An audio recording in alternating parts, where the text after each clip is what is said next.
Every Nation Zola West family, I want to take a moment and encourage us in light of where we find ourselves as a nation, as a spiritual family, as a church currently.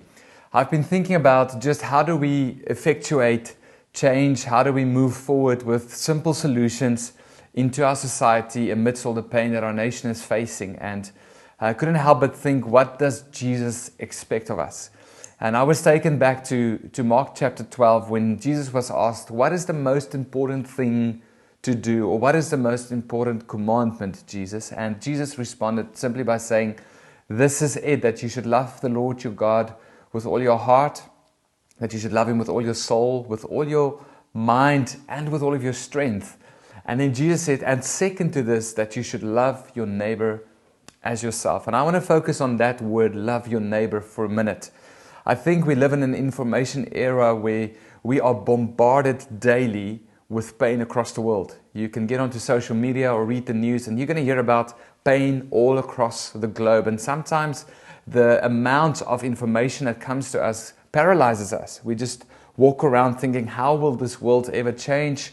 How can we make a difference? We hear about fires in the Amazon, we hear about shootings in America, and then we hear about the persecuted church in Asia. And I want us to take us back to the simplicity of what Jesus said when He said, love your neighbor. And that word neighbor speaks of proximity. He said, the greatest commandment is that you love God with everything that you are and all your effort and all your strength. But then second to this, love your neighbor. And that means simply reach out to those closest to you. Simply reach out to those people in your immediate community. Now, yes, we are called to every nation and to intercede and pray for other nations and send relief work and partner. But our day-to-day life is simply this: love your neighbor as you love yourself. And I think if we can think through very practical, simple ways to love our neighbor in this season, we will see miraculous things done by God. It simply means to speak to the person who's working for the courier company, who's dropping off your parcel, for a minute and asking, what's your name? How's your day been?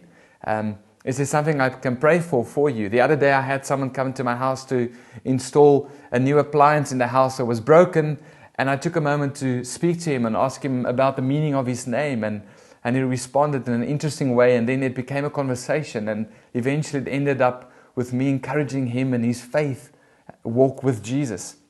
So we can look for the simple daily opportunities to love our neighbors. I think we will see change happen. Sometimes we want to see it at the big high level. We want to see dramatic change, but imagine every single believer of Christ just loving their neighbor as good as they possibly can. What it would do in this world. It might be a conversation with the person across from you at the till. You've got a few minutes there while the things are ringing up, to speak about Jesus. It might be the person who puts petrol into your car.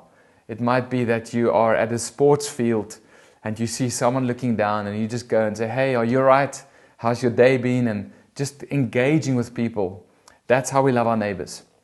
We shouldn't try and find all the big solutions, but let's find the simple. And this week, I have an invitation to us as a church. On Thursday mornings, we pray usually here at the living room from 5:30 to 6:30 for our weekly prayer meeting. But this Thursday, we have decided to take our prayer meeting to Every Nation Zola and to pray with the leadership there for that community. That's a simple way of loving our neighbor. We can still gather here and pray and God hears, but it's the act of moving beyond our own world into the Every Nation Zola environment to go and pray for them and with them on their property is a simple act of loving our neighbors. So let's think through that this week.